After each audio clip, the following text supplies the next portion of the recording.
È guidata da Giuliana.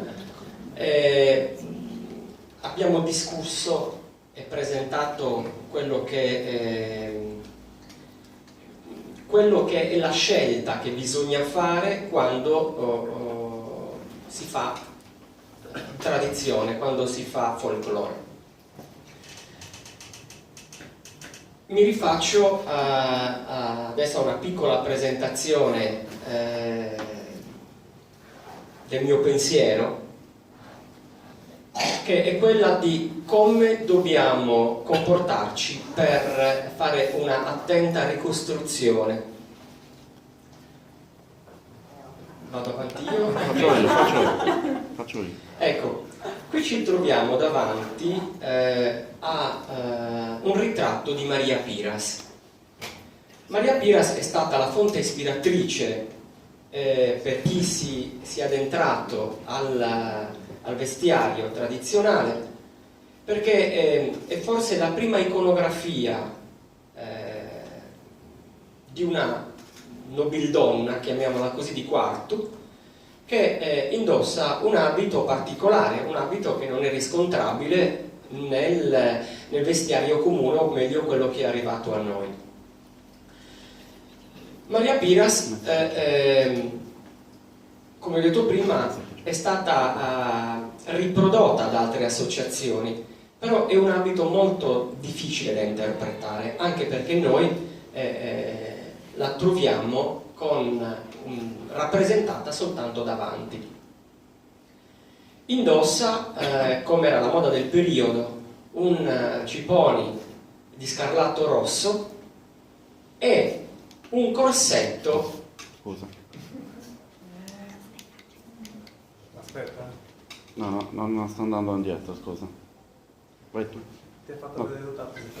Torna tu da lì che qua si è incasinato. Ok. Ecco. Indossa un corsetto sopra la giubba, che è un modo di indossare questa foggia sconosciuta nella moda campidanese, se non applicabile appunto alla fine del 600 e per tutto il 700. Ho avuto la fortuna anche di trovare un capo originale, qual è quello che vedete sulla destra, che fa sì appunto di permetterci di una attenta ricostruzione per quanto riguarda questa foggia. È un corsetto di struttura rigida, delle stecche, riconducibile anche a quello che la moda che è rimasta mantenuta nei paesi tipo Nuoro o altri paesi del tipo Nulvi, altri paesi appunto che indossano ancora il corsetto sopra la giubba. Andiamo avanti. Ecco, se prima abbiamo parlato di un corsetto del 700, qui andiamo ancora ad una ricostruzione, ad un corsetto dell'800.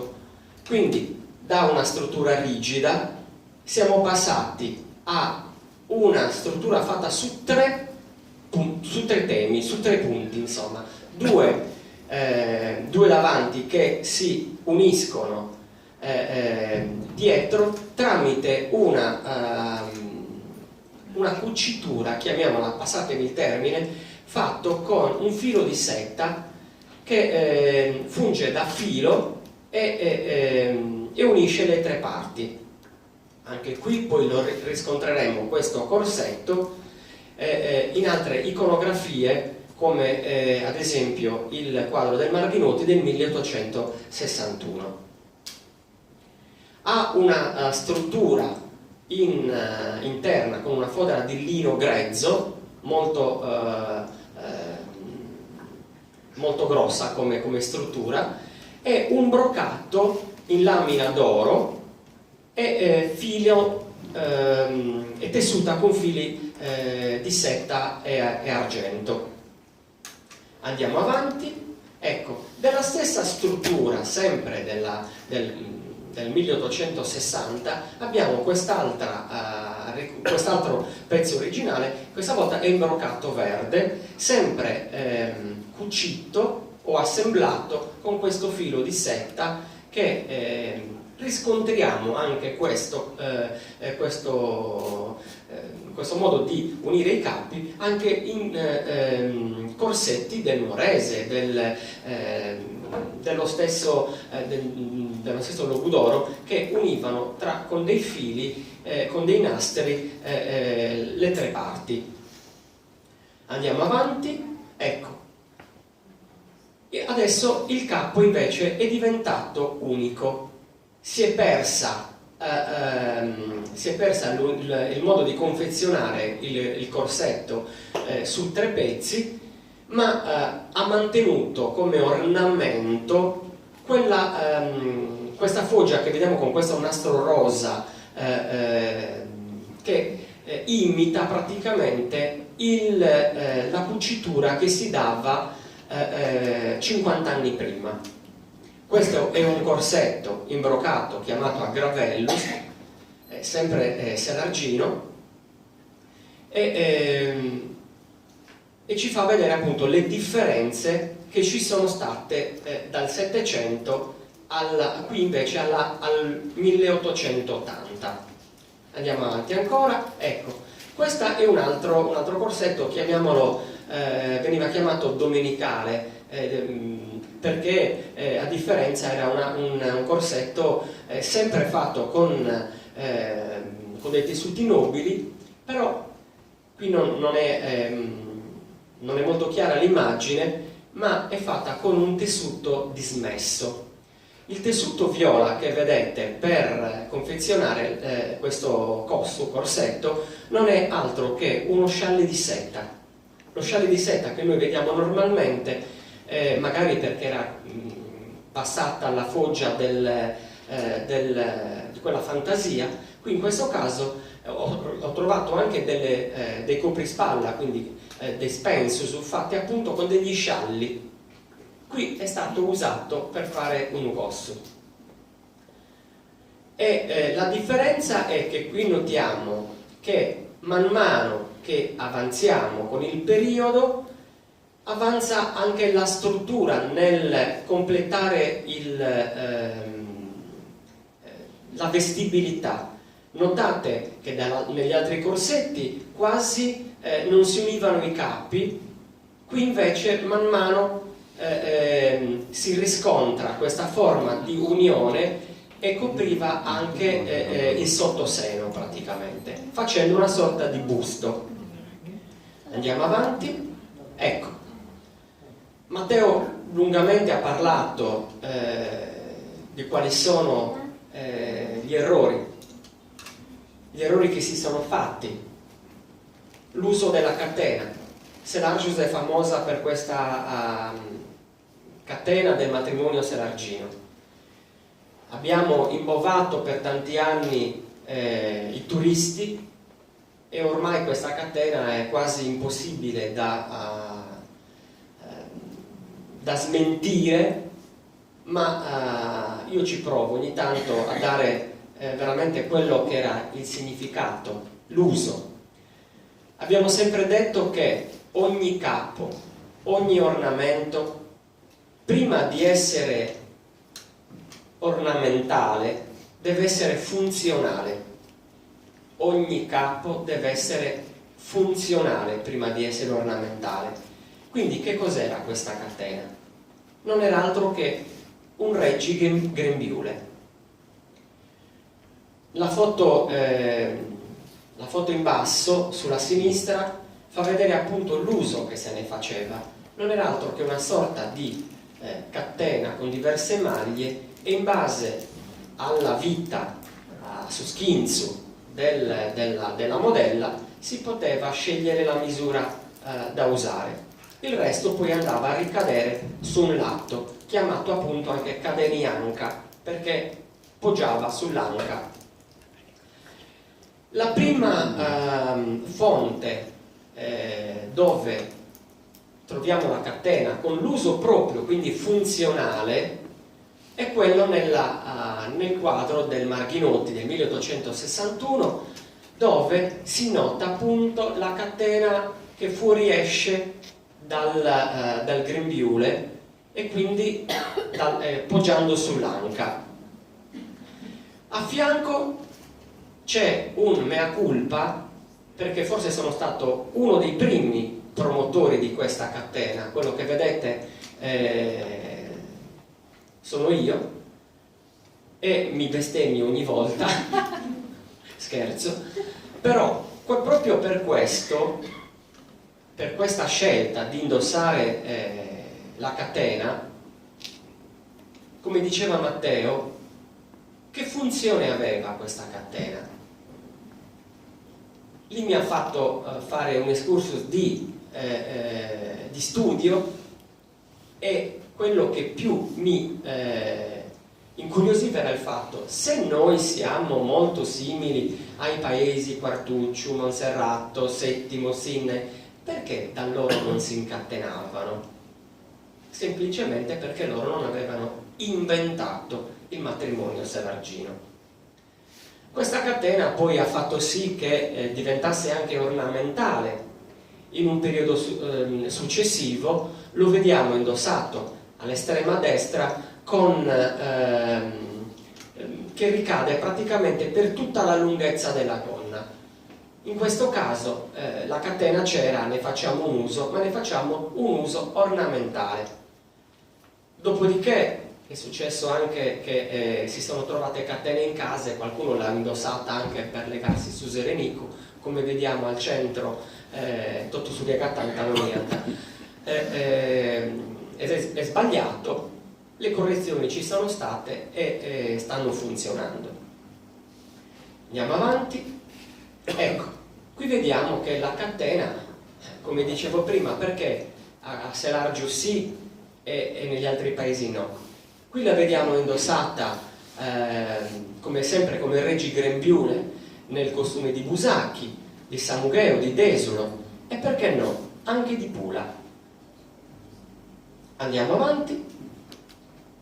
Ecco, questa è un'altra ricostruzione su come devono avvenire la scelta e lo studio di riproporre un abito sconosciuto, perché riproporre un abito sconosciuto alla popolazione fa sì, certo, di avere delle critiche, perché la memoria non lo permette, non lo ricorda, però se noi andiamo con la documentazione in mano, nessuno può smentirci. Qui abbiamo la ricostruzione dell'abito del Marghinotti, e neanche a farlo apposta, quando è stato presentato il restauro di questi due bellissimi quadri che si trovano nella Pinacoteca di Sassari, siamo stati invitati a riproporre con una scena animata quello che era ambientato nel quadro di San Lussorio. Quindi quei due personaggi vicino al quadro sono stati strappati dalla scena e gli abbiamo ridato vita con gli abiti ricostruiti, come quello che vediamo appunto dettagliato sulla destra. Andiamo avanti. Ecco, qui invece mi rifaccio a quello che si può ritrovare nella scelta di fare ricostruzione, quindi folklore, però bisogna stare attenti anche a chi affidarci e su cosa affidarci per un'attenta e precisa ricostruzione. Un'altra forma di studio è quella di trovare dei capi autentici nei cassetti. Certo, però sappiamo anche che nei cassetti le nostre nonne hanno conservato diversi capi. Quindi come possiamo fare per riconoscere l'abito della bisnonna, della nonna, della mamma, affidandoci appunto a persone esperte? Qui vediamo ad esempio anche un altro particolare. ci basiamo anche su fotografie antiche. Anche qui non è semplice fare una scelta di precisione.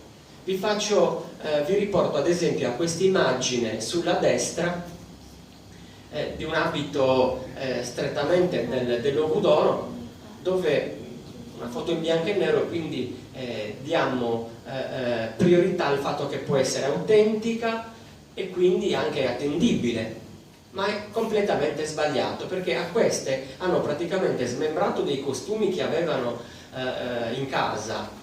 Non avendo dei veli, se osservate bene, hanno usato dei centrini in filet. E oggi, ritrovandoci una fotografia del genere, uno potrebbe tranquillamente autenticarne la validità e quindi ricostruire quell'abito con una tovaglietta in testa. Ma questo è sbagliato. Ecco perché, ripeto, anche qui quando si fa ricostruzione è importante affidarsi a persone esperte che già ci hanno sbattuto il muso e quindi possono dare dei consigli. Quella al centro, ad esempio, è una foto trovata in internet, una foto dove indossa, anche questa, dei capi presi così a caso, costume sardo ma con una gonna improponibile, intanto per le lunghezze, perché questa se si alza ci sta anche un'altra signora dentro, è una gonna lunghissima, un corsetto di aria logudorese, un velo messo così e niente, andiamo avanti.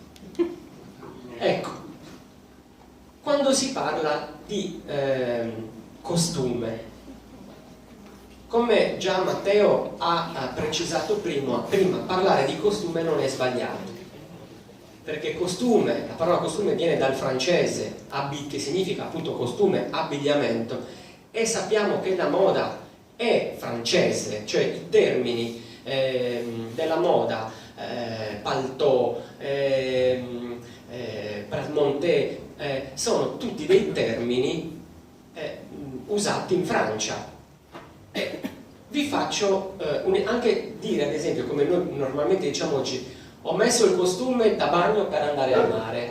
Costume da bagno si chiamava appunto costume da bagno, abbigliamento da bagno, quindi non è sbagliato il termine. Qui troviamo ad esempio questa foto a sinistra, che è una foto autentica tra virgolette, dove il costume è stato usato per carnevale, quindi molti abiti sono stati usati per carnevale, e abbiamo trovato anche degli uomini vestiti con abiti da donna. Qui troviamo un abito di aria del basso ristanese, con un abito di scena, proprio per indicare che l'abito sardo era stato usato ad una festa di carnevale.